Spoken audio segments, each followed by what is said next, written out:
मैं नहीं करूँगा भाई, क्योंकि मैं जस्टिफाई नहीं कर पाऊंगा इस बात को। 250 रुपये था सर नेट सोल।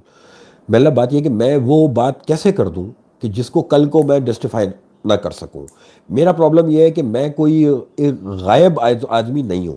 मैं सोशल मीडिया पे आ रहा हूं, मेरी शक्ल भी आप लोग देख रहे हो। अच्छा, फिर बहुत से लोग मुझे पर्सनली जानते हैं, तो उनको मेरा ऑफिस भी पता है, मेरा घर भी पता है, मैंने कहाँ जाना है। मैं तो वो बात करूंगा जिसको जस्टिफाई कर सकूं। मेरे पास इस बात के लिए 1 घंटे की मैं तकरीर कर सकता हूं कि इस वक्त जो हम आईएमएफ के पास गए हैं उससे हमें फायदा हो रहा है। कैसे? आईएमएफ के पास जाने का बेसिकली मकसद ये होता है कि आपने कितना लिया आईएमएफ से? $600 मिलियन। अच्छा, जिस दिन आपको $600 मिलियन अप्रूव हुए, उस अगले ही दिन आपने सुना कि वर्ल्ड बैंक ने आपको दे दिया $800 मिलियन, फिर एडीपी ने आपको दे दिए $200 मिलियन, फिर अभी आपने बड़ी तालियां बजाई हैं इस बात पे कि आपने यूरो बॉन्ड इंटरनेशनल मार्केट में आपने इशू किया। $2.5 अरब की आपने वहां से फंड रेजिंग की। आप आईएमएफ में नहीं होते तो ये यूरो बॉन्ड आपका सक्सेसफुल नहीं हो सकता था। जब मुल्क को डॉलर की ज़रूरत है और आपको इस बात की ज़रूरत है कि आपके स्टेट बैंक के रिजर्व्स बढ़ें, तो इस तरह की जो है इनिशिएटिव्स तमाम गवर्नमेंट्स लेती है। पूरी दुनिया में ये काम होता है, कोई पाकिस्तान अकेला नहीं है। हमको फंड्स की ज़रूरत थी।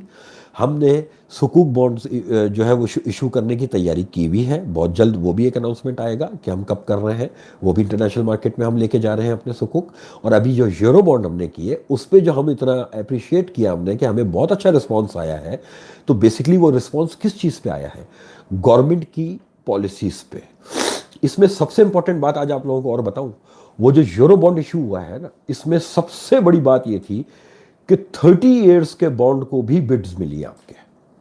यानी मैं तो अपने मुल्क को बुरा भला कहता रहूं, मैं अपनी स्टॉक मार्केट को गालियां देता रहूं कि 2 महीने हो गए वो मार्केट खराब हुई है, 2 महीने से सिर्फ उस 2 महीने में मैंने बुरा भला कह कह के इस मार्केट के सत्यानाश कर दिया है। और ये मेरा मुल्क है, मेरी मार्केट है, और मैं बुरा कह रहा हूं।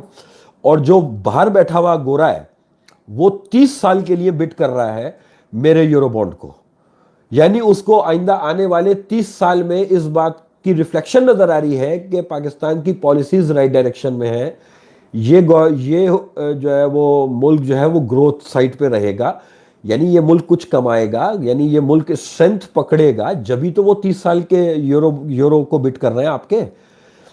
आप यकीन कर लें, 10 साल और 20 साल का भी अगर पार्टिसिपेशन हो जाए ना, तो वो बहुत बड़ी बात कहलाती है। आपकी इस दफ़ा 30 ईयर्स पे पार्टिसिपेशन जो हुई है, ये एक ऐसा पॉइंट है जो हर एक आम आदमी नहीं समझता।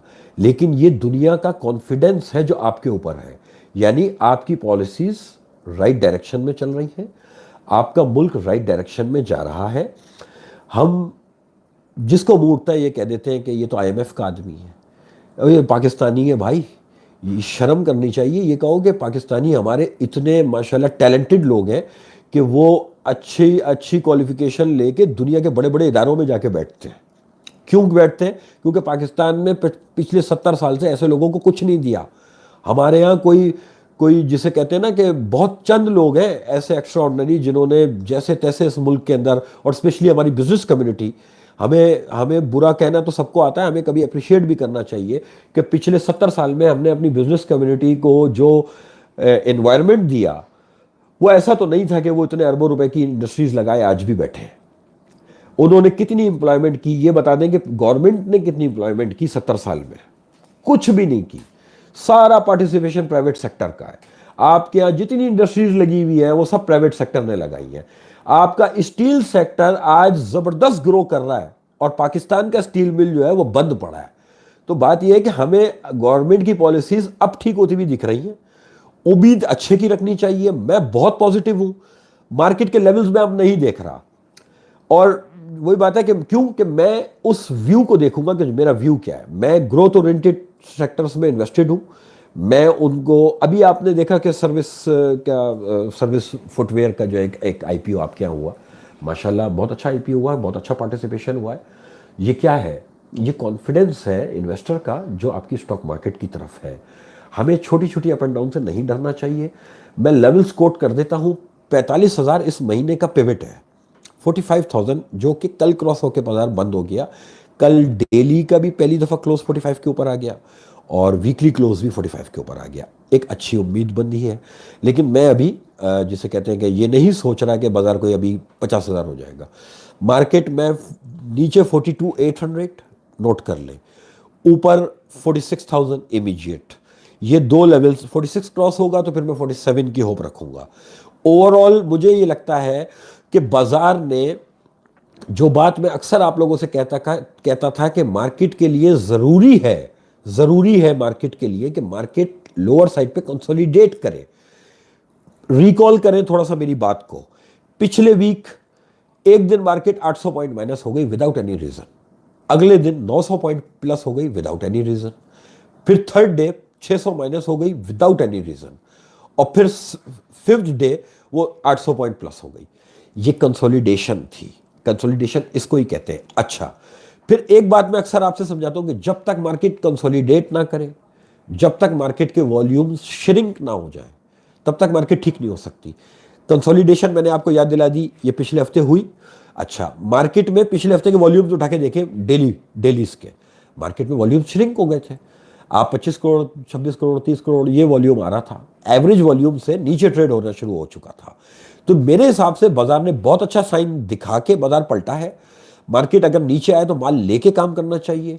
मैं कॉन्फिडेंट हूं कि जब तक कोई नई खबर ना आ जाए, ठीक है, तब तक बाजार पॉजिटिव ही रहेगा। नई खबर पॉलिटिकल साइड से आ सकती है, क्योंकि एक टॉपिक चल रहा है, शुगर माफिया के खिलाफ काम हो रहा है, और जब जब कभी भी इस तरह का काम होगा तो ज़ाहिर सी बात है डिस्टर्बेंस आएगी। लेकिन जब तक गवर्नमेंट अपनी पॉलिसीज़ पे खड़ी है, जब तक गवर्नमेंट जो है वो ग्रोथ को फोकस कर रही है, तब तक मेरे हिसाब से मार्केट से डरना नहीं चाहिए। मार्केट में पॉजिटिव स्टांस रखें, बाय और डिप पे रहें, और जल्दी नहीं करें। स्टॉक मार्केट कैसीनो नहीं है। आप एक शॉप खोलते हैं कहीं, वो शॉप प्रॉफिट देती है 6 महीने, 8 महीने, 1 साल के बाद। पहले आपको अपनी जेब से लगाना पड़ता है। ये जो कॉस्ट ऑफ बिजनेस है वो स्टॉक मार्केट के अंदर वो छोटे छोटे लॉसेस की शक्ल में है। ये जो आप छोटे छोटे लॉसेस बुक करते हैं, ये वो कॉस्ट ऑफ बिजनेस होता है आपका, कि आप अपने छोटे लॉस को बुक करें और गेन्स में लंबा बैठे। मार्केट ने मेरे हिसाब से अभी तेजी नहीं हुई। जिन सेक्टर्स को मैं फोकस कर रहा हूं, उनकी जितनी ग्रोथ पिछले क्वार्टर की मैं देख चुका, अब ये इंशाल्लाह रिजल्ट सीजन स्टार्ट हो गया है। आने वाले दिनों में जो रिजल्ट आने वाले हैं, इंशाल्लाह बहुत आउटस्टैंडिंग रिजल्ट आ रहे हैं, और स्पेशली 2 सेक्टर्स के तो बहुत आउटस्टैंडिंग रिजल्ट आने हैं इंशाल्लाह। और मैं समझ रहा हूं कि मार्केट ने इस डिक्लाइन में चेंज ऑफ हैंड हो चुका, हाथ बदली हो गया है। अब जिन सेक्टर्स या जिन आइटम्स में पहले बहुत ज़्यादा मैनिपुलेशन हो रही थी, वो अब एक रेंज बाउंड एक्टिविटी में चले जाएंगे, और price appreciation, new price discovery अब नज़र आने वाली है, सीमेंट और स्टील स्पेशली। इंशाल्लाह इन 2 सेक्टर्स के अंदर न्यू प्राइस डिस्कवरी देखने जा रहे हैं। स्टील सेक्टर हो, सीमेंट सेक्टर हो, आप उस कंपनी की अर्निंग्स, उसकी ग्रोथ को फोकस करें, उसकी प्राइस को अभी मत देखें। टारगेट्स इंशाल्लाह ऊपर के रखेंगे। मार्केट ओवरऑल ठीक है अभी, लेकिन अप्रैल के महीने में भी बाजार थोड़ा बहुत तंग कर ले मुझको तो कोई मसला नहीं है। मैं पॉजिटिव बैठा हूँ। मुझे लगता है कि आने वाले दिनों में मार्केट नया हाई बनाने जा रही है। हम बजट से पहले पहले या जून तक, आई गेस अल्लाह करे कोई नया फड्डा ना पड़े, तो हम जून तक इंशाल्लाह बाजार जो है 50,000 के करीब इंडेक्स देखेंगे। लेकिन अभी मुझे लगता है कि बाजार तंग कर सकता है, नीचे आए तो लेके काम करें और कैश पे काम करें। थैंक यू, आप लोगों का बहुत शुक्रिया।